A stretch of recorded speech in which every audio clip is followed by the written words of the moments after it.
నమస్తే. లా excellence Telugu current అఫైర్స్కి స్వాగతం. సరే, ఇవాళ మన కొటేషన్ ఏంటో చూద్దాం. ఎన్విరాన్మెంట్ని మనం డెస్ట్రాయ్ చేసుకుంటూ వెళ్తే అసలు మనకంటూ ఒక సొసైటీనే ఉండదు అన్నటువంటిది. ఎందుకంటారు? ఎన్విరాన్మెంట్ని డెస్ట్రాయ్ చేస్తే ఏమవుద్ది? హ్యాపీగా ఉంటాం, మనం డబ్బులు వస్తాయి కదా. అవునా? కాదు. ఎన్విరాన్మెంట్ని డెస్ట్రాయ్ చేసుకుంటూ వెళ్ళే కొద్ది ఇనీషియల్గా డబ్బులు వస్తున్నాయి అనిపిస్తూ ఉంటుంది, గ్రోత్, ఎకనామిక్గా గ్రో అవుతున్నాం అనిపిస్తూ ఉంటుంది. కానీ ప్రఖ్యాత సైంటిస్ట్ స్టీఫెన్ హాకిన్స్ ఒకటి చెప్తారనమాట. ఏమని? కొన్ని సంవత్సరాల్లో మన భూమి మీద ఉండేటటువంటి వాళ్ళంతా వేరే ప్లానెట్కి వలస వెళ్ళాల్సి వస్తుంది అని చెప్పి, మన ప్లానెట్ని అంతగా మనం నాశనం చేస్తున్నాం అన్న దాన్ని మీనింగ్లో అది చెప్పడం జరిగింది. మరి ఈ కొటేషన్ ఒక్కసారి చూస్తారా? మరి మనందరి బాధ్యతేనా మన ఎన్విరాన్మెంట్ని ప్రొటెక్ట్ చేసుకోవడం? అది ఇక్కడ మనం తెలుసుకోవాలి. సరే, మన ఆన్లైన్ క్లాసెస్కి సంబంధించినటువంటి కాంటాక్ట్ డీటెయిల్స్ కావాలి అంటే ఇక్కడ అవైలబుల్గా ఉన్నాయండి, ఇక్కడ చూసుకోవచ్చు. మన ఆర్టికల్స్లోకి వెళ్ళిపోయే ముందు ఒక్కసారి మనం నిన్న ఇచ్చినటువంటి ప్రిలిమ్స్ క్వశ్చన్స్ని సాల్వ్ చేద్దాం. ఫస్ట్ క్వశ్చన్ చూడండి. Dedicated freight corridor. నిన్న మనం దేని గురించి చదువుకున్నాము? రైల్వేస్లో కూడా, ఇండియన్ రైల్వేస్ కూడా గవర్నమెంట్ ఈ మార్కెట్ ప్లేస్ అనేటటువంటిది ఏ విధంగా ప్రొక్యూర్మెంట్ కోసం గవర్నమెంట్ డిపార్ట్మెంట్స్ అన్ని వాడుకుంటున్నాయో అలాంటి ఒక ఈ ప్రొక్యూర్మెంట్ ప్లాట్ఫామ్ని ఇండియన్ రైల్వేస్ తయారు చేస్తుంది అన్నారు. దానికి సంబంధించి మనకు ఆర్టికల్ వచ్చింది. దాని రిలేటెడ్గా మనం ఇక్కడ డెడికేటెడ్ ఫ్రైట్ కారిడార్ అనే దాని గురించి చూస్తున్నాం. ఫస్ట్ పాయింట్ చూడండి. వెస్ట్రన్ డెడికేటెడ్ ఫ్రైట్ కారిడార్ ఏదైతే ఉందో, అంటే మన Delhi to Mumbai dedicated freight corridor ఏదైతే ఉందో అది వరల్డ్ బ్యాంక్ ఫండింగ్ చేయబడింది అని చెప్తున్నారు. రెండోది, ఈ డెడికేటెడ్ ఫ్రైట్ కారిడార్స్ కోసం DFIL dedicated freight corridors India limited అనేటటువంటి పబ్లిక్ సెక్టార్ PSU అనేటటువంటి దీని కింద ఉంది అన్నారు. మరి ఈ రెండిట్లో ఏది కరెక్ట్ అనేటటువంటి క్వశ్చన్ అనమాట. ఫస్ట్ తప్పా కరెక్టా? తప్పు. ఎందుకని? జపనీస్ ఇంటర్నేషనల్ కార్పొరేషన్ ఏజెన్సీ అనేటటువంటిది ఏదైతే ఉందో అది మనకి దీనికి ఫండింగ్ చేస్తుంది, ఇది కాదు. సో ఒకటో తప్పు. రెండోది ఎస్, DFIL అనేటటువంటిది ఇంప్లిమెంట్ చేస్తుంది. సో రెండోది మాత్రమే కరెక్ట్ కాబట్టి ఆన్సర్ B 2 ఓన్లీ. ఇక్కడ చూడండి, ఏది ఇన్కరెక్ట్ స్టేట్మెంటో కనుక్కోండి అంటున్నారు. స్టేట్ ఇన్ఫర్మేషన్ కమిషన్కి సంబంధించి స్టేట్ ఇన్ఫర్మేషన్ కమిషనర్ 5 సంవత్సరాల టెన్యూర్తో అపాయింట్ చేయడం జరుగుతుందన్నారు. కరెక్టేనా? రెండో చూడండి, స్టేట్ ఇన్ఫర్మేషన్ కమిషన్ అన్నటువంటిది అపాయింట్మెంట్, రిమూవల్ రెండూ కూడా ఆ రాష్ట్రం యొక్క గవర్నర్ ద్వారానే చేయబడతాయి అన్నారు. ఈ రెండిట్లో ఏది కరెక్ట్ అన్నది మనకి ఇక్కడ క్వశ్చన్ అనమాట. ఏది కరెక్ట్ అంటారు మరి? ఒకటోది కరెక్టే, రెండోది కరెక్టే కాబట్టి ఆన్సర్ వచ్చేటప్పటికి C 1, 2 అన్నది ఆన్సర్ అవుతుంది. థర్డ్ క్వశ్చన్ చూడండి. హిమాలయాస్లో హెవీ ఫ్లడింగ్, ఎక్కువగా వరదలు రావడానికి ఏమేంటి కారణాలు? హిమాలయన్ స్టేట్స్లో హెవీ సిల్టేషన్, సిల్ట్ అంటే పూడికి ఎక్కువ వస్తుంది. ఎందుకని? అవి సెడిమెంటరీ రాక్స్తో ఏర్పడినటువంటివి. హిమాలయాస్ ప్లస్ అక్కడ ఉండేటటువంటి రివర్స్ అన్నీ యంగ్ రివర్స్, చాలా స్పీడ్గా ఫ్లో అవుతూ ఉంటాయి, అందువల్ల ఒకటోది కరెక్టే. రాక్ స్ట్రక్చర్ అనేటటువంటి దీనికి ఒక రీజన్ కరెక్టేనా? ఎస్. పెరీనియల్ రివర్, ఎప్పటికీ దాంట్లో వాటర్ ఉంటూ ఉంటాయి. ఎస్. సో 3 కరెక్టే కాబట్టి ఆన్సర్ D 1, 2, 3. ఫోర్త్ క్వశ్చన్ చాలా easy question. Lipu lake pass అనేటటువంటిది వేటి మధ్య ట్రై జంక్షన్ని ఫామ్ చేస్తుంది? మనకి ఇది న్యూస్లో ఉంది కదా అండి. B ఇండియా, నేపాల్, చైనా, ఈ 3 దేశాల మధ్య లిపు లేక్ పాస్ అనేటటువంటిది ట్రై జంక్షన్ని ఫామ్ చేస్తుంది. సరే, ఇవాళ మన ఫస్ట్ ఆర్టికల్ ఏంటో చూద్దాం. ఫస్ట్ ఆర్టికల్ వచ్చేటప్పటికి గవర్నాన్స్కి రిలేటెడ్గా ఉంది. ఇక్కడ దేని గురించి చెప్తున్నారు? DNA బిల్ అనేటటువంటిది మనకి ఫుల్ ఫామ్ ఏంటి? DNA టెక్నాలజీ రెగ్యులేషన్ బిల్ అనేటటువంటి దానికి సంబంధించి ఇక్కడ దాన్ని పార్లమెంటరీ స్టాండింగ్ కమిటీ ముందు పెట్టారు. ఆ కమిటీ ఏం చెప్పింది అనేటటువంటి దానికి సంబంధించి. అంటే ఫస్ట్ మనం ఇక్కడ ఏం నేర్చుకోవాలి? ఈ DNA టెక్నాలజీ అంటే ఏంటి ఇంతకీ? ఆ DNA టెక్నాలజీ రెగ్యులేషన్ బిల్ అనేటటువంటిది ఏంటి? ఆ రెగ్యులేషన్ బిల్ని ఎందుకు దీనికి ఇచ్చారు? పార్లమెంటరీ స్టాండింగ్ కమిటీకి ఇవ్వాల్సినటువంటి అవసరం ఏంటి ఇంతకీ అన్నటువంటి తెలుసుకుందాం. పార్లమెంటరీ స్టాండింగ్ కమిటీ దేనికి సంబంధించిందండి? Science and technology. Parliamentary standing committee science and technology ఏంటి? దానికి యొక్క రికమెండేషన్స్ ఏంటి? ఎందుకని ఈ బిల్లో ఉన్నటువంటి కొన్ని ప్రొవిజన్స్ చాలా మార్చాలని ఎందుకు చెప్తుంది? సో రికమెండేషన్స్ ఏంటి? 3 పదాలు తెలుసుకుందామండి. ఫస్ట్ ఇంతకీ DNA టెక్నాలజీ అంటే ఏంటి? DNA అనేటటువంటిది మన బాడీలో ఉండేటటువంటి హెరిడిటరీ మెటీరియల్. సో దీన్ని ఉపయోగించి జీన్ జీన్ జీన్ అంటే ఏంటి, జన్యువు అంటాం తెలుగులో. సో ఈ జీన్స్ ఏవైతే ఉన్నాయో అవి ఏ ఏ ప్లేస్లో లొకేట్ అయ్యి ఉన్నాయి అని చూసుకొని మనకి జీన్ సీక్వెన్సింగ్, ఇదిగో ఈ పర్సన్ యొక్క డిఎన్ఏ ఇది, ఒక్కొక్క మనిషికి యూనిక్గా ఉండేటటువంటిది ఏంటి అంటే జీన్స్ అన్నమాట. సో ఆ పర్టికులర్ డిఎన్ఏ మనకు దొరికితే ఇది ఏ ఇండివిజువల్ది అని మనము ఐడెంటిఫై చేయగలము. సో జీన్ అనేటటువంటిది అందరికీ యూనిక్గా ఉంటుంది. జీన్స్ అనేటటువంటివి ఈ డిఎన్ఏలో అందరికీ యూనిక్గా ఉంటుంది. అందువల్ల ఒకవేళ డిఎన్ఏని మ్యాప్ చేసి పెట్టుకొని ఒక డేటాబేస్ లాగా తయారు చేసుకుంటే, ఫర్ ఎగ్జాంపుల్ ఒక పర్సన్ క్రైమ్ చేశారు, డేటాబేస్తో మ్యాప్ చేసుకుంటే ఆ క్రైమ్ సీన్లో, క్రైమ్ జరిగినటువంటి ప్రదేశంలో దొరికినటువంటి బాడీ ఫ్లూయిడ్స్ ఏవైతే ఉంటాయో వాటితో మ్యాచ్ చేసుకోగలిగితే ఏమవుతుంది, ఓకే ఈ పర్సనే క్రైమ్ చేశారని తెలుస్తుంది. లేదా ఒక పర్సన్ మిస్ అయ్యారు. ఇలా రకరకాల పర్పస్ కోసం ఈ డిఎన్ఏ టెక్నాలజీని వాడదాము అన్నటువంటిది ఈ బిల్ యొక్క ఉద్దేశం అన్నమాట. మరి పార్లమెంటరీ స్టాండింగ్ కమిటీ, చాలాసార్లు దీని గురించి చదువుతున్నాం. పార్లమెంటరీ స్టాండింగ్ కమిటీ అంటే ఏంటి ఇంతకీ? ప్రతి ఇంపార్టెంట్ మినిస్ట్రీకి ఒక రెగ్యులర్ పార్లమెంటరీ స్టాండింగ్ కమిటీ ఉంటుంది. దీంట్లో ఎంపీస్ ఉంటారు. పార్లమెంటరీ స్టాండింగ్ కమిటీ గురించి లాస్ట్ వీక్లో 2 సార్లు చదువుకున్నాం, గుర్తుందా? సో దీంట్లో ఎంపీస్ ఉంటారు. వీళ్ళందరూ ఈ బిల్ని స్టడీ చేసి, ఇదిగోండి కొన్ని ప్రాబ్లమ్స్ ఉన్నాయి, వాటిని సాల్వ్ చేయండి ఈ బిల్లులో, దీంట్లో కొన్ని ప్రాబ్లమ్స్ ఉన్నాయి అన్నట్టుగా చెప్పారు. అవి ఏంటి, అసలు దీంట్లో ఉన్న ప్రొవిజన్స్ ఏంటి అన్నది మరొకసారి చూద్దామా మనం. ఫస్ట్ ఇక్కడ గమనించండి, డిఎన్ఏ టెక్నాలజీ రెగ్యులేషన్ బిల్, దాని యొక్క పర్పస్ ఏంటి? ఐడెంటిఫికేషన్, ఎవరిని ఐడెంటిఫై చేయడం కోసం, మిస్సింగ్ పర్సన్స్, విక్టిమ్స్, అఫెండర్స్, ఎవరు క్రైమ్ చేశారు, ట్రయల్లో ఉన్న వాళ్ళు, చనిపోయిన వ్యక్తుల్ని ఐడెంటిఫై చేయడం కోసం, వీటన్నిటి కోసం. అంటే ఏదైనా డిజాస్టర్ జరిగిందండి, ఎవరు చనిపోయారు, ఎవరి మృతదేహం ఇది అని కనుక్కోవడానికి కానీ, వీటన్నిటికీ కూడా ఫోరెన్సిక్ మనకి పోలీస్ ఇన్వెస్టిగేషన్లో కానీ వాటన్నిటికీ ఇది ఉపయోగపడుతుంది అంటున్నారు. క్రిమినల్ జస్టిస్ సిస్టమ్ని ఎంపవర్ చేసేందుకు టెక్నాలజీ, ఇక్కడ మనము డిఎన్ఏ టెక్నాలజీని వాడి ఎవిడెన్స్ వాటన్నిటిని గ్యాదర్ చేయడానికి చాలా ఈజీగా, క్విక్గా, యాక్యురేట్గా అయిపోతుందని చెప్పి దీన్ని తీసుకొని వచ్చారు. దాని కింద నేషనల్ మరియు రీజనల్ డిఎన్ఏ డేటా బ్యాంక్స్ అనేటటువంటివి ఎస్టాబ్లిష్ చేస్తాము అని చెప్పడం జరిగిందనమాట. ఒక యూనిఫామ్ కోడ్ ప్రాక్టీసెస్, అంటే ఇదిగో డిఎన్ఏ టెస్టింగ్ చేసేటప్పుడు ఈ విధమైనటువంటి సూత్రాలు పాటించాలి, ఇలా చెప్తాము అని చెప్పారు. మరి ఇప్పుడు పార్లమెంటరీ స్టాండింగ్ కమిటీ చెప్తున్నటువంటిది ఏంటి? ఇదిగో మీరు ఇండివిజువల్ యొక్క ప్రైవసీకి భంగం కలిగించినట్టే, అదర్ సేఫ్ గార్డ్స్కి. ఎందుకనంటే ఈ బిల్ కింద మనకి ఎవరైతే సస్పెక్ట్స్, అనుమానితులు, అండర్ ట్రయల్స్, విక్టిమ్స్, వాళ్ళ రిలేటివ్స్, వాళ్ళందరి యొక్క డిఎన్ఏ శాంపిల్స్ అన్నిటినీ స్టోర్ చేసి పెడతారు. ఎప్పుడు ఫ్యూచర్ ఇన్వెస్టిగేషన్స్కి దేనికైనా ఉంటుందని చెప్పేసి, అలాంటి టైంలో ఈజీగా ఐడెంటిఫై చేయొచ్చు కదా అని చెప్పేసి. కానీ వాళ్ళ యొక్క దాన్ని పోలీసులు మిస్యూజ్ చేయరన్నటువంటిది ఏంటి క్వశ్చన్ ఇక్కడ. ఎందుకని మిస్యూజ్ చేయలేకుండా ఉండేటటువంటిది ఏంటి? లీగల్గా అసలు ఇంతకీ ప్రైవసీకి సంబంధించి అసలు ఇండియాలో ఏమైనా చట్టాలు ఉన్నాయా? ప్రైవసీకి సంబంధించి డేటా ప్రైవసీ అని అది ఇదని బిల్లు తీసుకొచ్చారు, కానీ అసలు చట్టం కూడా లేదు. అంటే ఒక లీగల్ బేసిస్ లేదు, ఒక మోరల్ బేసిస్ లేదు. ఇంకా డిఎన్ఏ స్టోరేజ్ ఎప్పటికీ అలాగుంటుంది, దాన్ని మిస్యూజ్ చేసుకునే అవకాశం ఉంది. ఇది ఒకటో కన్సర్న్, ఎవరు? మన పార్లమెంటరీ స్టాండింగ్ కమిటీ చెప్పినటువంటి వాటిలో. రెండోది వచ్చేటప్పటికి ఇదిగో డేటాబేస్ని ఒక్కసారి దాంట్లో యాడ్ చేసిన తర్వాత ఒక వ్యక్తి క్రైమ్ చేసినట్టు అక్యూజ్ అయ్యారు. సో ఆ బయలాజికల్ శాంపిల్స్ ఏవైతే ఉంటాయో వాటిని డేటాబేస్ నుంచి తీసేందుకు ప్రొవిజన్ లేదు. ఇప్పుడు ఒకవేళ ఒక వ్యక్తిని అనుమానితుడిగా తీసుకొని డేటాబేస్లో పెట్టారండి, ఆ తర్వాత అది రిమూవ్ చేయండి, స్టోరేజ్ నుంచి రిమూవ్ చేయండి అన్నట్టుగా వీళ్ళు రికమెండేషన్ ఇస్తున్నారు. ఎందుకని మనకి పుట్టస్వామి కేసులో ఏం చెప్పారండి? రైట్ టు ప్రైవసీ అనేటటువంటి చెప్పారు. కాబట్టి ఇదిగో ఒక ప్రైవసీ, 2 మిస్యూజ్, ఈ పాయింట్స్ ఉన్నాయి. కాబట్టి ఈ రెండింటిని కూడా దృష్టిలో పెట్టుకోండి అని పార్లమెంటరీ స్టాండింగ్ కమిటీ చెప్పడం జరిగింది. Very very important. మీరు ఒకసారి మీ పాలిటీ బుక్ ఓపెన్ చేసి పార్లమెంటరీ స్టాండింగ్ కమిటీ ఏంటో ఒకసారి చదవండి. నిన్న మనం ఏం హోంవర్క్ ఇచ్చాము? నేషనల్ క్రైమ్ రికార్డ్స్ బ్యూరో అనేటటువంటి దాని గురించి హోంవర్క్ ఇచ్చాము. కనీసం ఒక 30 మంది స్టూడెంట్స్ రాశారు. వెరీ గుడ్ అండి. అలానే కంటిన్యూ చేస్తూ ఉండండి. ఒక్కొక్క దాని గురించి చదువుకుంటూ నేర్చుకుంటూ వెళ్తుంటే అయిపోతుందండి, త్వరగానే మనకి కాన్సెప్ట్స్ అన్నీ త్వరగా నేర్చేసుకోవచ్చు. నెక్స్ట్ ఆర్టికల్కి వచ్చేటప్పటికి ఇంటర్నేషనల్ రిలేషన్స్లో ఇంటర్నేషనల్ ఆర్గనైజేషన్స్ అన్నటువంటి టాపిక్ కింద చదువుకుంటాం. ఇక్కడ ఏం చెప్తున్నారు? FATF financial action task force అనేటటువంటి ఆర్గనైజేషన్ ఏదైతే ఉందో అది మనీ లాండరింగ్, ఫినాన్షియల్ సిస్టమ్ని ఏ కంట్రీ ఏ విధంగా హ్యాండిల్ చేస్తుంది ఇవన్నీ చూస్తూ ఉంటుంది. ఆ విధంగా చూసేటటువంటి financial action task force FATF అనేటటువంటి ఆర్గనైజేషన్ పాకిస్తాన్ అనేటటువంటి కంట్రీని బ్లాక్ లిస్ట్లో పెట్టింది. దేనికోసం? ఇదిగో పాకిస్తాన్ వచ్చేటప్పటికి టెర్రర్ ఫండింగ్ చేస్తుంది, డైరెక్ట్గా టెర్రర్ ఫండింగ్ అనేటటువంటి చేస్తుంది.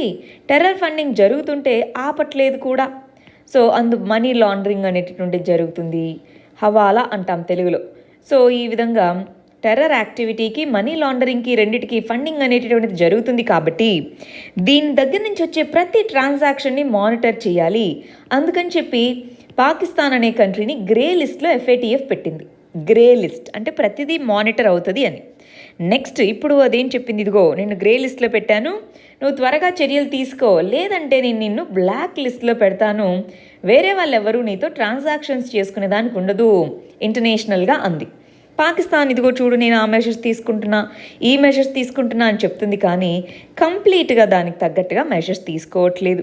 ఇండియా కూడా మనకి ముంబై పేలుళ్ళు ఇవి జరిగినప్పుడు టెర్రర్ ఫండింగ్ వీటన్నిటికీ సంబంధించిన కొన్ని ఆధారాలు మన దగ్గర ఏవైతే ఉన్నాయో వాటిని కూడా FATFకి సబ్మిట్ చేయడం జరిగింది. దీంతో అందరూ దీన్ని బ్లాక్ లిస్ట్లో పెడతారో అనుకుంటూనే ఉన్నారు. బట్ ఇప్పటికి కూడా అది గ్రే లిస్ట్లోనే కొనసాగుతుంది. అసలు ఈ FATF అంటే ఏంటో, దాన్ని ఒకవేళ గ్రే లిస్ట్లో లేదా బ్లాక్ లిస్ట్లో పెడితే ఏమవుతుంది అన్నది మనం ఒకసారి చూద్దామా?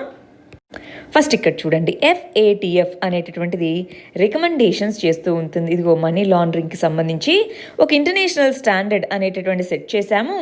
దీనికి సంబంధించి ఏ కంట్రీస్తో రిస్క్ అనేది ఉంటుందో చెప్తామో దానికి తగ్గట్టుగా ఇంటర్నేషనల్ లెవెల్లో కోఆర్డినేషన్ చేసుకోవచ్చు. కాంపిటెంట్ అథారిటీస్ ఎవరైతే ఉంటారో ఆ కంట్రీలో వాళ్ళకి ఇన్ఫర్మేషన్ ఇస్తుంది, ఇదిగో ఇక్కడ ఇది జరుగుతుంది, ఇక్కడ ఇది జరుగుతుంది అన్నట్టుగా. ట్రాన్స్పరెన్సీ అనేటటువంటిది పెరుగుతుంది. ఇంటర్నేషనల్ కోఆపరేషన్ అనేటటువంటిది, ఇదిగో ఈ కంట్రీ సేఫ్ కంట్రీయే, మీరు వీళ్ళకి దగ్గర ఫండింగ్ చేసుకుంటే ఇబ్బంది ఏమీ లేదు అన్నట్టుగా ఇంటర్నేషనల్ కోఆపరేషన్కి FATF యొక్క దారితీస్తుంది. అయితే రీసెంట్గా ఏమన్నాం, పాకిస్తాన్ని గ్రే లిస్ట్లో పెట్టామన్నాము. ఇప్పుడు గ్రే లిస్ట్లో పెట్టిన తర్వాత దానికి మనీ తగ్గుతూ వస్తుంది. ఇప్పుడు అది కనుక బ్లాక్ లిస్ట్ అవుతే ఏమేమి ఇంపాక్ట్స్ ఉంటాయి? ఫారెన్ ట్రాన్సాక్షన్స్ తగ్గిపోతాయి. దాంట్లో పాకిస్తాన్ యొక్క కరెంట్ అకౌంట్ డెఫిసిట్ ఇంపాక్ట్ అవుతుంది. మనకి ఫినాన్షియల్ ఇన్స్టిట్యూషన్స్ ఏవైతే ఉన్నాయో, ఫర్ ఎగ్జాంపుల్ పాకిస్తాన్ యొక్క బ్యాంక్ వేరే దాంట్లో ఆపరేట్ చేయాలి అంటే కష్టమవుతుంది. అదేవిధంగా మనకి ఫండ్స్ వరల్డ్ బ్యాంక్ నుంచి వీటి నుంచి ఫండ్స్ యాక్సెస్ చేసుకోవాలన్నా కష్టమవుతుంది. డిఫరెంట్ బ్యాంక్స్, ఇన్వెస్టర్స్ అందరూ కూడా దీంట్లో ఫండింగ్ పెట్టాలంటే ఆలోచిస్తారు. సో మనీ అనేటటువంటిది ఇంపాక్ట్ అవుతుంది. ఆల్రెడీ క్రెడిబిలిటీ, ఆ నేమ్ ఫేమ్ ఏదైతే ఉంటాయో ఆ క్రెడిబిలిటీ ఆల్రెడీ ఇంపాక్ట్ అయిపోయింది. ఇంక ఇప్పుడు ఫండింగ్ కూడా ఇంపాక్ట్ అవుతుంది. ప్రస్తుతానికి పాకిస్తాన్ అనేటటువంటిది ఇంకా గ్రే లిస్ట్లోనే ఉంది. మనకి గ్రే లిస్ట్ అనేది మీడియం, మన బ్లాక్ లిస్ట్ అంటే హై రిస్క్ ఉన్నటువంటి కంట్రీ అని చెప్పడం అనమాట. మరి ఇక్కడ మనం ఏం చేద్దాము, FATF గురించి నేను చాలాసార్లు చెప్పున్నాను. ఒకవేళ ఎవరైనా చదవని స్టూడెంట్స్ కూడా ఉంటే FATF అని టైప్ చేయండి.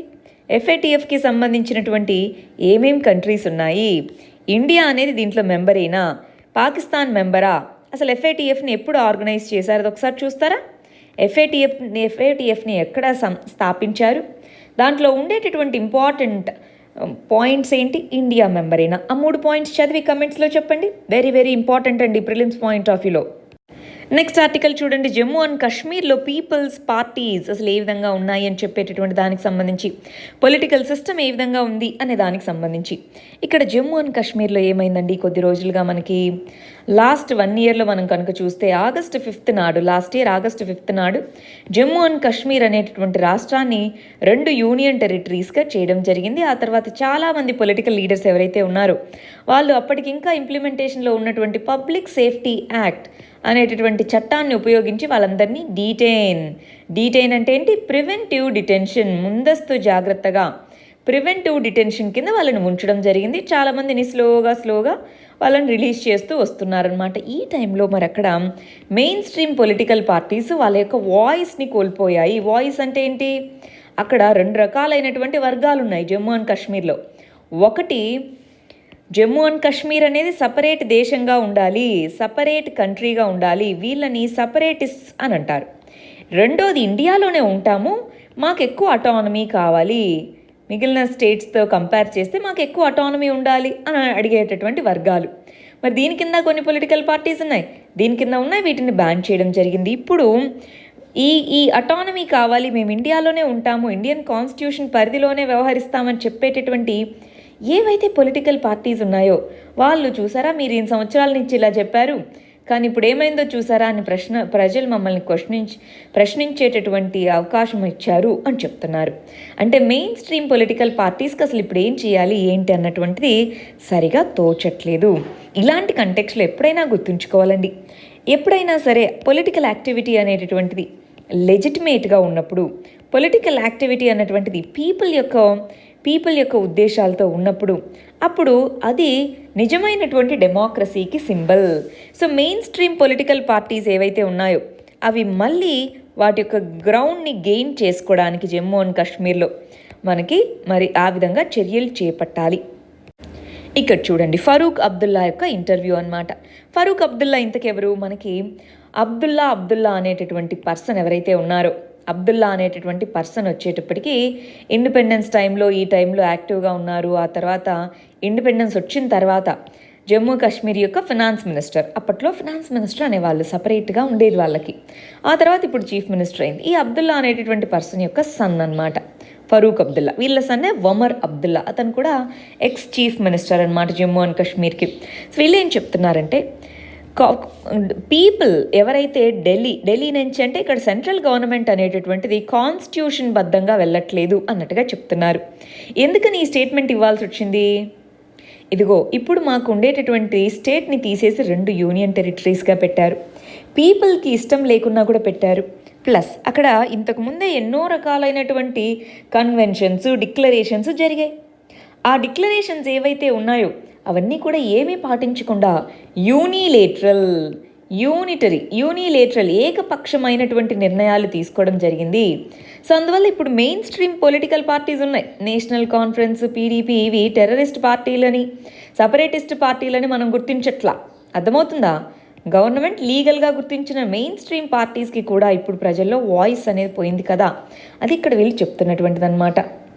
నెక్స్ట్ ఆర్టికల్ వచ్చేటప్పటికి ఎకానమీలో ఫిస్కల్ పాలసీ అనే దాని గురించి చదువుకుంటాం. ఇక్కడ ఏం చెప్తున్నారు, మనకి ఏదైతే డెఫిసిట్ ఉందో, ఫిస్కల్ డెఫిసిట్ అనేటటువంటిది ఏదైతే ఉందో ఆ ఫిస్కల్ డెఫిసిట్ 3.5% ఉంటుంది అని అనుకున్నాము. ద్రవ్యలోటు అని అంటామండి. ద్రవ్యలోటు అంటే ఏంటి? ఇంతకీ మనకు వచ్చేటటువంటి ఆదాయం మనకు వచ్చే ఖర్చు కంటే తక్కువగా ఉంటే లోటు ఏర్పడుతుంది. సో అలా వచ్చేది మన బడ్జెట్ 2020లో. బడ్జెట్ 2020ని ప్రవేశపెట్టినప్పుడు ఫిబ్రవరిలో ఏమన్నారు? 3.5% జీడిపిలో 3.5% మనకి డెఫిసిట్గా ఉంటుంది, ఫిస్కల్ డెఫిసిట్గా అని అన్నారు. కానీ ఇప్పుడు మనం గమనించి చూస్తే, ఈ ఆగస్ట్ ఎండింగ్కి వచ్చేస్తున్నాం, ఈ టైంకి గమనించి చూస్తే ఫిస్కల్ డెఫిసిట్ అనేటటువంటిది హ్యూజ్గా పెరిగింది, డబల్ అయింది, 7% అయింది. జీడిపిలో 7% సెంట్రల్ గవర్నమెంట్ యొక్క ఫిస్కల్ డెఫిసిట్గా ఉంది. అదే స్టేట్ గవర్నమెంట్స్ని కూడా క్యాలిక్యులేట్ చేస్తే ఓవరాల్గా 12% జీడిపి, సెంటర్ ప్లస్ స్టేట్ రెండూ గమనిస్తే ఓవరాల్గా 12% జీడిపిలో మనము డెఫిసిట్లో ఉండేటటువంటి పరిస్థితి. ఇలాంటి కంటెక్స్లో ఇప్పుడేం చేయలేం, ఎందుకంటే డెఫిసిట్ ఉంది, రెవెన్యూ తక్కువ, ఖర్చు ఎక్కువ, ఈ లాక్డౌన్, ఎకనామిక్ యాక్టివిటీ, వీటన్నిటి వల్ల. సరే, ఇదంతా అయిపోయిన తర్వాత ఏం చేయాలి? ఫిస్కల్ కన్సాలిడేషన్ అంటున్నారు. అదేంటి? దానికి సంబంధించి ఇక్కడ వీళ్ళు ఏం చెప్తున్నారో చూద్దాం. ఫస్ట్ చూడండి, ఇక్కడ ఎక్స్పెండిచర్ అనేటటువంటిది బాగా పెరిగింది, రెవెన్యూ తగ్గింది, ఎక్స్పెండిచర్ పెరిగింది, అదేనా చెప్పింది. సో ఇలాంటి టైంలో డెఫిసిట్స్ అనేటటువంటివి బాగా పెరుగుతూ వస్తున్నాయి. సెంటర్ స్టేట్ రెండు కలిపితే 12% జీడిపిలో డెఫిసిట్ అనేటటువంటిది వచ్చిన సిచ్యువేషన్ మనం చూస్తూ ఉన్నాం. మరి over a period of time ఇలాగే మనం కొనసాగలేం కదా, ఎక్కువ డెఫిసిట్ ఉంటే దానికి వడ్డీలు కట్టుకోవడానికే సరిపోద్ది. సో అందుకోసం ఏం చేద్దామంటున్నారు? Fiscal consolidation. ఏదైతే మన కోశ విధానం ఉందో దాంట్లో కన్సాలిడేషన్ చేసుకోవాలి, ఖర్చును తగ్గిస్తూ స్లోగా రెవెన్యూస్ని పెంచుకుంటూ వెళ్ళాలి. మరి ఈ ఫిస్కల్ కన్సాలిడేషన్ చేయడానికని చెప్పి 2003లోనే బాగా గమనించాలండి, 2003లోనే మనం ఒక చట్టాన్ని తీసుకొని రావడం జరిగింది పార్లమెంట్ ద్వారా. Fiscal responsibility budgetary management act, budgetary management చట్టము 2003 కింద తీసుకొని వచ్చాం. దాని కింద ఏమన్నాము, ఇదిగో ఫిస్కల్ డెఫిసిట్కి, రెవెన్యూ డెఫిసిట్కి కొన్ని లిమిట్స్ పెట్టారు. ఇదేమో 0%, ఇదేమో 3% ఉండాలి అన్నట్టుగా పెట్టారు. ఆ తర్వాత దీనికి ప్లస్ 0.5% అటు ఇటు అవ్వచ్చు అన్నట్టుగా ఎన్కేసింగ్ అనే కమిటీ ఇచ్చినటువంటి రికమెండేషన్స్ ప్రకారం దీంట్లో మార్పులు తీసుకొచ్చారు. అంతా బాగుంది. మరి అయితే ఇప్పుడు ఏమంటున్నారు? ఎఫ్ఆర్బిఎం చట్టం తీసుకొచ్చారండి, అంతా బాగుంది, తీసుకొచ్చారు, అది మంచి చట్టమే, దాన్ని ఇంప్లిమెంట్ చేస్తే అంతా బాగుంటుంది. కానీ ఎవరు ఇంప్లిమెంట్ చేస్తున్నారు? అకౌంటబిలిటీ ఎట్లా? అంతే కదా, ఎంత ఖర్చు పెడుతుంది, ఎంత వస్తుంది? సో ఎఫ్ఆర్బిఎం చట్టానికి తగ్గట్టుగా ఖర్చు పెడుతున్నారా లేదా? ఓవరాల్గా ఎంత ఇచ్చాం, ఎంత ఖర్చు పెడుతున్నామన్నది సిఏజీ చూసుకుంటుంది. కానీ ఎఫ్ఆర్బిఎం చట్టాన్ని ఇంప్లిమెంట్ చేస్తున్నారా లేదా అన్నదానికి జవాబుదారీగా ఉండేది ఎవరు? దానికోసమని చెప్పేసి 13వ ఆర్థిక సంఘం 13th ఫినాన్స్ కమిషన్ అనేటటువంటిది, ఫిస్కల్ కౌన్సిల్ అనేటటువంటిది ఒక దాన్ని తీసుకొని రండి. ఈ ఫిస్కల్ కౌన్సిల్ అనేటటువంటిది ఎప్పటికప్పుడు ఈ బడ్జెటరీ మేనేజ్మెంట్ చట్టంలో ఉన్నదానికి ఎంత డీవియేషన్ వస్తుందని చూసుకోవాలి అన్నారు. కానీ అది ఫినాన్స్ మినిస్ట్రీ కిందే తీసుకొని రావాలి అన్నారు. ఫినాన్స్ మినిస్ట్రీయే ఖర్చు పెడుతూ, ఫినాన్స్ మినిస్ట్రీయే మంచిగా ఖర్చు పెడుతున్నామా లేదా అని చూసుకోవడంలో అంత ఇంపాక్ట్ ఉండదు. అందుకని 14వ ఫినాన్స్ కమిషన్ ఏం చెప్పింది? లాస్ట్ ఫినాన్స్ కమిషన్, ఇప్పుడు మనం 15వ ఫినాన్స్ కమిషన్ పీరియడ్లో ఉన్నామండి. 14వ ఫినాన్స్ కమిషన్ వచ్చేటప్పటికి ఫిస్కల్ కౌన్సిల్ అనేటటువంటిది ఇండిపెండెంట్ బాడీగా ఉండాలి. ఎంత ఖర్చు పెడుతున్నారు, ఏంటి, మనం అనుకున్న టార్గెట్స్ నుంచి ఎంత డీవియేషన్ వచ్చింది అన్నటువంటి దాన్ని మనం జాగ్రత్తగా చూసుకోవాలి అన్నట్టుగా మనకి ఇక్కడ చెప్తున్నారు. ఫిస్కల్ కౌన్సిల్ అని చెప్తున్నారు.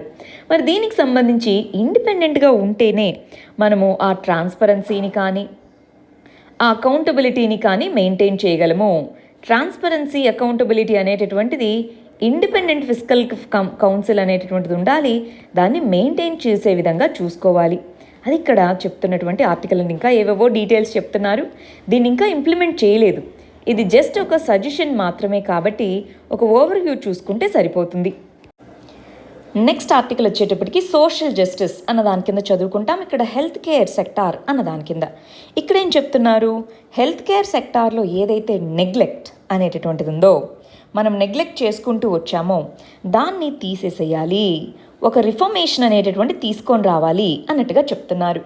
సో ఇంతకీ హెల్త్ కేర్లో ఒక పదం ఉంటుందండి, యూనివర్సల్ హెల్త్ కేర్ అని చెప్పేసి, యూహెచ్సి, యూనివర్సల్ హెల్త్ కేర్ అని చెప్తుంటాం. యూనివర్సల్ హెల్త్ కేర్ అంటే ఏంటి?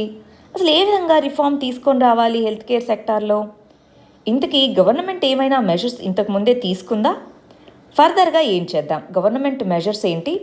ఫర్దర్గా వే ఫార్వర్డ్ ఏంటి? రిఫార్మ్స్ ఎలా తీసుకొని రావాలి? ముందుగా ఆల్రెడీ తీసుకున్నప్పుడు వాటిని ఇంప్లిమెంట్ చేయాలా, ఇంకొన్ని కొత్త మెజర్స్ తీసుకోవాలా, ఏంటి అన్నది చూద్దాం. ఫస్ట్ ఇక్కడ యూనివర్సల్ హెల్త్ కేర్ అంటే ఏంటి? హెల్త్ కేర్ ఫెసిలిటీస్ అన్నటువంటివి అందరికీ అవైలబుల్గా ఉండాలి, అందరికీ యాక్సెసిబుల్గా ఉండాలి, అందరికీ అఫోర్డబుల్గా సరైన ధరలో ఉండాలి, అంతేనా? మరి యూనివర్సల్ హెల్త్ కేర్ అనేటటువంటిది ఇప్పుడున్న పరిస్థితుల్లో ఎలా ఉంది? ఇన్ఫ్రాస్ట్రక్చర్లో, హెల్త్ కేర్ ఇన్ఫ్రాస్ట్రక్చర్, హాస్పిటల్స్ కానీ మిగిలిన ఇన్ఫ్రాస్ట్రక్చర్లో గ్యాప్స్ ఉన్నాయా? హ్యూమన్ రిసోర్స్, హెల్త్ కేర్కి సంబంధించినటువంటి హ్యూమన్ రిసోర్స్లో గ్యాప్స్ అనేటటువంటివి ఉన్నాయా? సో ఇన్ఫ్రాస్ట్రక్చర్లోను, హ్యూమన్ రిసోర్సెస్లోను, వీటన్నిటిలోనూ మనకి గ్యాప్స్ అంటూ ఉన్నాయి. దీనికి 2 రకాలైనటువంటి సోర్సెస్ ద్వారా గవర్నమెంట్ సాల్వ్ చేయడానికి ప్రయత్నించవచ్చు. ఒకటేంటి? గవర్నమెంట్ తన యొక్క ఇన్ఫ్రాస్ట్రక్చర్ ఏదైతే ఉంటుందో ఆ గవర్నమెంట్ యొక్క ఇన్ఫ్రాస్ట్రక్చర్ని పెంచుకోవడం, లేదా గవర్నమెంట్ అనేటటువంటిది ఇన్సూరెన్స్ మోడల్ని ఫాలో అవ్వడం. అంటే మీరు ప్రైవేట్ సెక్టార్కైనా వెళ్ళండి, ఎక్కడికైనా వెళ్ళండి, మేము మీకు దానికి సంబంధించిన సర్వీసెస్ అందజేస్తాము అన్నట్టుగా చెప్పడం అన్నమాట. సో దీంట్లో ఫస్ట్ మెథడ్ని ఇంప్లిమెంట్ చేయాలా, రెండో మెథడ్ని ఇంప్లిమెంట్ చేస్తే బెస్టా అండి? గవర్నమెంట్ ఇప్పుడు మనకు పిఎంజై అనేటటువంటిది జన్ ఆరోగ్య యోజన అంటున్నాం, దాన్నే ఆయుష్మాన్ భారత్ అని పిలుస్తున్నాం. దాని కింద ఏంటి? మీరు ఏ ప్రైవేట్ హాస్పిటల్కైనా వెళ్ళండి, గవర్నమెంట్ హాస్పిటల్కైనా వెళ్ళండి, మేము మీకు సర్వీసెస్ అందించేదానికి గాను ఇన్సూరెన్స్ ప్రొవైడ్ చేస్తాము. గవర్నమెంట్ ఇన్ఫ్రాస్ట్రక్చర్ అనేది అన్ని ప్లేసెస్లో అవైలబుల్గా లేదు కాబట్టి అన్నారు. బాగుంది, అంత బాగుంది. కానీ ఈ ప్రైవేట్ హాస్పిటల్స్ ఎక్కడ లొకేట్ అయి ఉన్నాయండి? రూరల్ ఏరియాసా, అర్బన్ ఏరియాసా? వీటికి మనీ ఎంతవరకు రెగ్యులర్గా రిలీజ్ అవుతుంది, ఏంటి, ఇవన్నీ ప్రాబ్లమ్స్ ఉన్నాయి. సో అల్టిమేట్ సొల్యూషన్ అనేటటువంటిది గవర్నమెంట్ ఇన్ఫ్రాస్ట్రక్చర్ని స్ట్రెంగ్తెన్ చేసుకోవాలి. దాంట్లో కూడా ప్రివెంటివ్ హెల్త్ కేర్ అనేటటువంటి దాన్ని మంచిగా తీసుకొని రావాలి, అంతేనా? ప్రివెంటివ్ హెల్త్ కేర్ని తీసుకొని వచ్చి గవర్నమెంట్ ఇన్ఫ్రాస్ట్రక్చర్ని పెట్టుకుంటూ రావాలి. అది యూనివర్సల్ హెల్త్ కేర్ అనేటటువంటి దానికి సంబంధించి. నెక్స్ట్ ఆర్టికల్ వచ్చేటప్పటికి ఎకానమీలో ట్యాక్సేషన్ ఇన్ ఇండియా అన్న దాని కింద చదువుకుంటాం. ఇక్కడ ఏం చెప్తున్నారు? మనకి రీసెంట్గా ఫేస్లెస్ అసెస్మెంట్ అని కొన్ని రకాలైనటువంటి ట్యాక్స్ రిఫార్మ్స్ తీసుకొని వచ్చారు, గుర్తుందా? ఫేస్లెస్ అసెస్మెంట్ ట్యాక్సేషన్లో అన్నారు. సో వాటన్నిటికీ సంబంధించి మనం తెలుసుకోవాల్సిన విషయాలు ఏంటి? మన ఇండియాలో ట్యాక్స్ పే చేసే వాళ్ళు ఎవరైతే ఉన్నారో వాళ్ళు చాలా చాలా తక్కువ సంఖ్యలో ఉన్నారు. ఇక ట్యాక్స్ అంటే ఏమని చెప్పాను మొన్న నేను? డైరెక్ట్ ట్యాక్స్, ఇండైరెక్ట్ ట్యాక్స్ అందరూ పే చేస్తారు ప్రతి వస్తువు మీద, సర్వీస్ మీద. కాబట్టి డైరెక్ట్ ట్యాక్స్ పే చేసే వాళ్ళు చాలా తక్కువ మంది ఉన్నారు. ఈ కంటెక్స్లో అసలు ట్యాక్స్ పేయర్స్ పెంచడానికి లేదా ట్యాక్స్ అమౌంట్ పెంచడానికి ఏమేం చేయాలి, ఆల్రెడీ ఏమేం చేశారు అన్నది మనం ఒకసారి చూద్దామండి. ట్యాక్స్ పెంచాలి అన్నాము. ఆల్రెడీ గవర్నమెంట్ ఏమేమి మెజర్స్ తీసుకుంది? ఎస్పెషల్గా ఇన్కమ్ ట్యాక్స్ వీటన్నిటిని పెంచడం కోసం అని చెప్పేసి అసలు ట్యాక్స్ ఎందుకు పే చేయరండి? ఇప్పుడు ట్యాక్స్ ఎంత? ఇన్కమ్ ట్యాక్స్కి స్లాబ్ ఎంత? సంవత్సరానికి 5 లక్షలు. సంవత్సరానికి 5 లక్షల పైన ఉన్న వాళ్ళు కంపల్సరీగా ట్యాక్స్ పే చేయాలి. అదేనా ఇన్కమ్ ట్యాక్స్ చట్టం ప్రకారం, ప్రస్తుతం ఉన్న రూల్స్ ప్రకారం? అంటే 5 లక్షలు వచ్చేవాళ్ళు మన దేశ జనాభాలో ఎంతమంది ఉన్నారు? కానీ ట్యాక్స్ కడుతున్నది చాలా చాలా తక్కువ మంది, 10% లోపే ఉన్నారు. మరి ఇది ఎలా లాజికల్ అవుతుంది? ఎందుకు కట్టట్లేదు? ఒకటి, ట్యాక్స్ రేట్స్ అనేటటువంటివి ఎక్కువ ఉన్నాయి, ఎందుకు కష్టపడి సంపాదించిన డబ్బులు కట్టాలని కొంతమంది అనుకోవడము. రెండోది, ప్రొసీజర్ అన్నటువంటిది, ట్యాక్స్ ప్రొసీజర్ ఏదైతే ఉందో అది కాంప్లెక్స్గా ఉండడము. కొన్నిసార్లు హరాస్మెంట్, ట్యాక్స్ హరాస్మెంట్ అంటారు. ట్యాక్స్ హరాస్మెంట్ అంటే ఏంటి? నువ్వు దీనికి ఎంత ఈ లెక్కలేసావు, ఈ లెక్కలేసావు, ఇలాగా అఫీషియల్స్ ద్వారా హరాస్మెంట్, ఇలాంటివన్నీ ఉన్నాయి. ప్లస్ నాలుగోది, కట్టకపోతే ఎవరొచ్చి చూస్తారులే అన్నటువంటి ఆ ఉద్దేశం అన్నమాట. అంటే ఇంప్యూనిటీ అంటాం. కట్టకపోతే ఎవరొచ్చి చూస్తున్నారు, ట్యాక్స్ కట్టట్లేదని నన్ను ఎవరు అడుగుతారు అన్నటువంటి ఈ ఫీలింగ్స్. వీటిలో మరి వీటన్నిటిని అడ్రస్ చేయడం కోసం గవర్నమెంట్ అనేది ఆల్రెడీ కొన్ని మెజర్స్ తీసుకుంది. ట్యాక్స్ రేట్స్ అనేటటువంటివి మనం లాస్ట్ 30-40 సంవత్సరాల్లో చూస్తే ట్యాక్స్ రేట్ అంటే 5%, 10%, ఆ రేట్స్ ఏవైతే ఉన్నాయో వాటిని చాలా తగ్గించడం జరిగింది. ట్యాక్స్ రేట్స్ని తగ్గించింది. ఆ ప్రొసీజర్ ఏదైతే ఉందో ఆ ప్రొసీజర్ని సింప్లిఫై చేయడానికి ఈ ఫైలింగ్ అని మొదలుపెట్టింది. డైరెక్ట్గా ఈ ఫైలింగ్లో మనమే రిటర్న్స్ ఫైల్ చేసుకోవచ్చు అన్నమాట. ట్యాక్స్ హరాస్మెంట్ అది లేకుండా ఉండడానికే రీసెంట్గా ఫేస్లెస్ అసెస్మెంట్ అనేటటువంటి దాన్ని తీసుకొని రావడం జరిగింది. ఇంప్యూనిటీ అంటున్నారు. ఆ ఇంప్యూనిటీ అనేది అసలు తీసివేయడానికే ఇన్కమ్ ట్యాక్స్ నుంచి రెగ్యులర్గా అసలు ఎవరెవరు ట్యాక్స్ కడుతున్నారు, వాళ్ళకి కట్టని వాళ్ళకి నోటీసులు అందించడము, ఈ విధంగా ఇవన్నీ చేస్తున్నారు. ఫర్దర్గా ఏం చేయాలన్నదే ఈ ఆర్టికల్లో చెప్తున్నటువంటిది. ఫర్దర్గా మనం ట్యాక్స్ అసెస్మెంట్ అనేటటువంటిది ఇంకా ఇప్పుడు ఏవైతే రిఫార్మ్స్ తీసుకొచ్చారో అవి చాలా చాలా ఇంపార్టెంట్ మెజర్స్.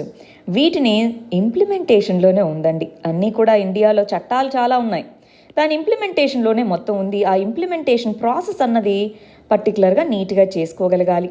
ట్యాక్స్ బయాన్సీ అంటాము. ట్యాక్స్ అనేటటువంటి దాంట్లో tax base, number of people కట్టే వాళ్ళని పెంచుకుంటూ ట్యాక్స్ రేట్ అనేది తగ్గించుకుంటూ వెళ్తే ఎక్కువ మంది పే చేయడానికి ముందుకొస్తారు. కాంప్లెక్సిటీ ఏదైతే ఉందో దాన్ని కాంప్లెక్సిటీని తగ్గించి సింప్లిఫై చేసుకోవడము, ఈ విధంగా అన్నీ చేసుకుంటే ట్యాక్స్ సిస్టంలో మనకి ఫర్దర్గా రిఫార్మ్స్ తీసుకొని వచ్చే అవకాశం ఉంటుంది. నెక్స్ట్ ఆర్టికల్ చూడాలి. ఇంటర్నేషనల్ రిలేషన్స్లో పాలస్తీన్ ఇష్యూ అన్న దాని గురించి చదువుకుంటాం. రీసెంట్గా ఏమైందండి? మరి ఇజ్రాయెల్, UAE అనే 2 దేశాలు ఒప్పందం చేసుకున్న ఇజ్రాయెల్ వచ్చేటప్పటికి నేను వెస్ట్ బ్యాంక్ని ప్రస్తుతానికి అనెక్స్ చేసుకుని అన్నారు. అసలు ఆ స్టోరీ ఏంటి అదంతా చాలా డీటెయిల్గా ఒక 15 నిమిషాల వరకు మనం ఈ వీడియోలో చదువుకున్నాం. అది ఒకసారి చూడండి. ఇక్కడ చెప్తుంది ఏంటి అంటే 1940s, ఎస్పెషల్ 1950s, 60s ఈ టైంలో పాలస్తీన్ అన్నది చాలా మేజర్ ఇష్యూ. చాలా కంట్రీస్, ఇది ముస్లిం కంట్రీ పాలస్తీన్, ఇజ్రాయెల్లో Palestine Muslim majority country. So Arab countries, Muslim countries ఏవైతే ఉన్నాయో దానికి పాలస్తీన్ అనే ఇష్యూకి చాలా సపోర్ట్ చేసేవి. కానీ ఇప్పుడు ఎకనామిక్ రిలేషన్స్ డామినేట్ చేస్తున్నాయి. వరల్డ్ వైడ్గా ఎకనామిక్ రిలేషన్స్, ఐడియాలజికల్ కంటే కూడా ఎకనామిక్ రిలేషన్స్ అనేవి డామినేట్ చేస్తున్నాయి. అందుకే UAE, ఇజ్రాయెల్ రిలేషన్స్ ఇవన్నీ కూడా దేని మీద డిపెండ్?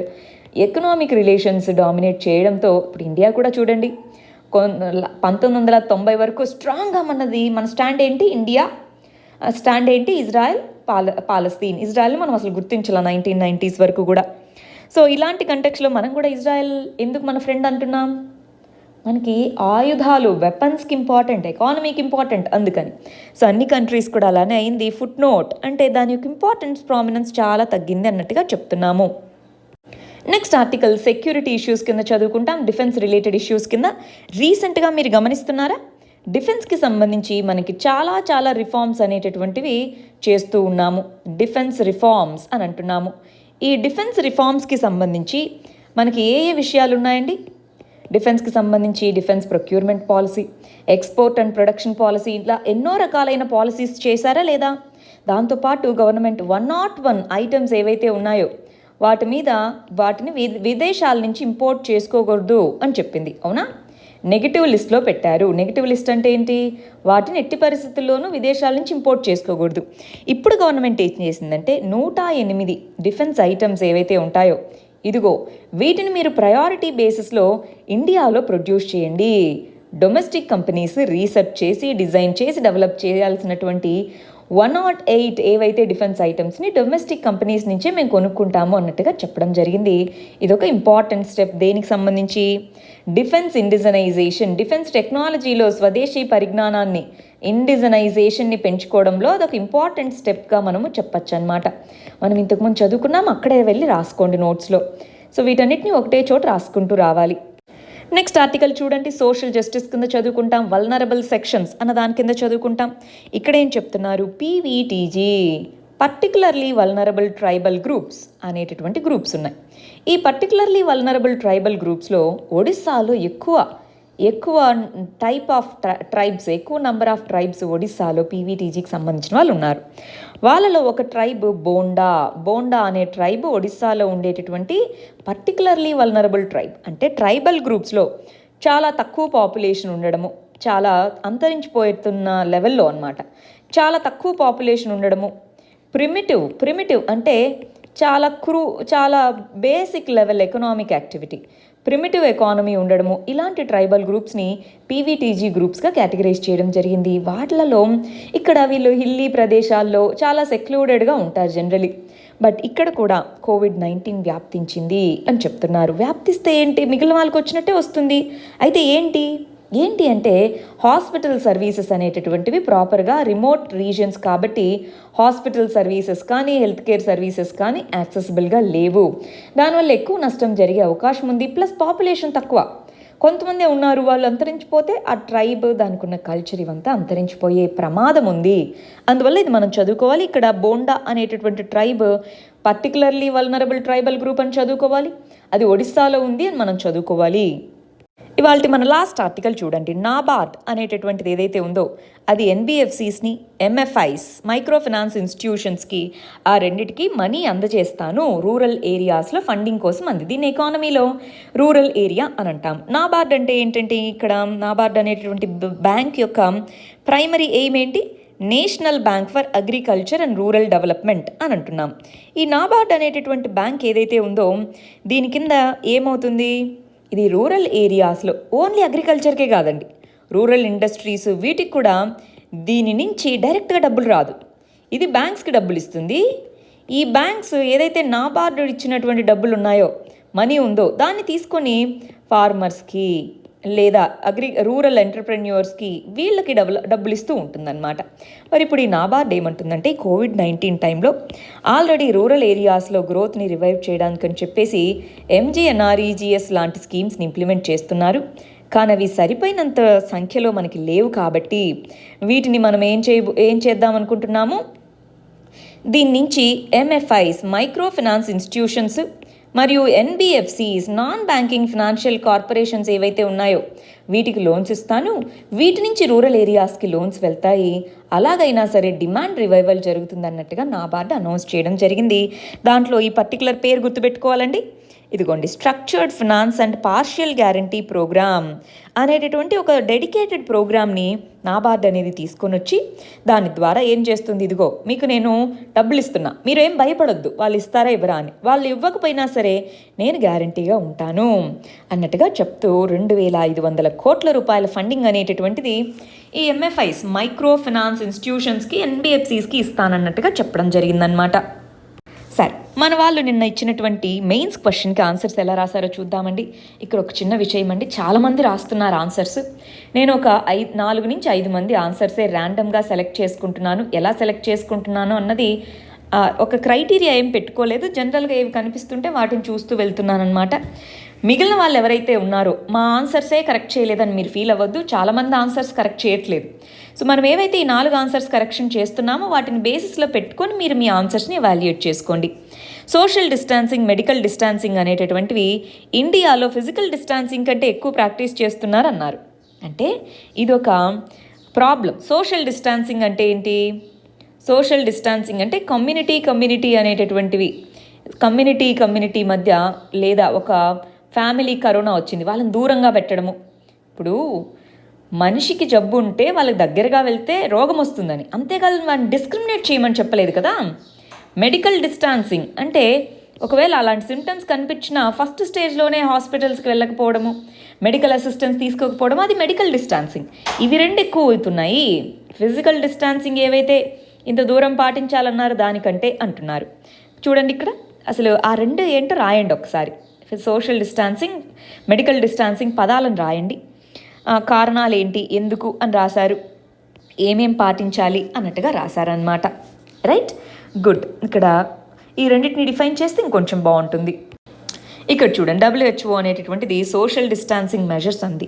వాళ్ళు పేరు సోషల్ డిస్టాన్సింగ్ అన్నారండి, కానీ దాన్ని ఫిజికల్ డిస్టాన్సింగ్గా మీరు తీసుకోవాలి. సోషల్ డిస్టాన్సింగ్ అనే పదాన్ని నేను సోషల్ డిస్క్రిమినేషన్ అన్న కంటెక్స్లో ఇచ్చాను. సో ఏంటి, ఎందుకు అని రాశారు, వే ఫార్వర్డ్ ఏంటి అని రాశారనమాట. అవేర్నెస్ ఇవన్నీ రాశారు కదా, గుడ్. ఇందాక చెప్పినట్టు మెడికల్ డిస్టాన్సింగ్ అంటే ఏంటి, సోషల్ డిస్టాన్సింగ్ అంటే ఏంటి, ఆ పదాలను మీరు ఫస్ట్ డిఫైన్ చేయండి ఒక సెంటెన్స్లో.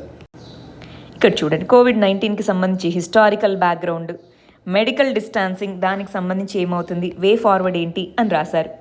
సోషల్ డిస్టాన్సింగ్కి సంబంధించి హిస్టరీ ఆఫ్ డిస్క్రిమినేషన్ ఉంది కాబట్టి అన్నారు. గుడ్ అండి, బాగా రాశారు, ఆన్సర్ చాలా బాగా రాశారు. ఇక్కడ చూడండి, హిస్టారికల్గా సోషల్ డిస్క్రిమినేషన్ ఉంది, ఎందుకని, వాటికి ఎందుకు రీజన్స్, వే ఫార్వర్డ్ ఏంటి, గుడ్. ప్రపంచవ్యాప్తంగా ఇలా ఉంది, సామాజిక దూరం ఎందుకు పెరుగుతూ ఉంది, మెడికల్ డిస్టాన్సింగ్ ఎందుకు పెరుగుతూ ఉంది అన్నటువంటి దాని గురించి రాశారు.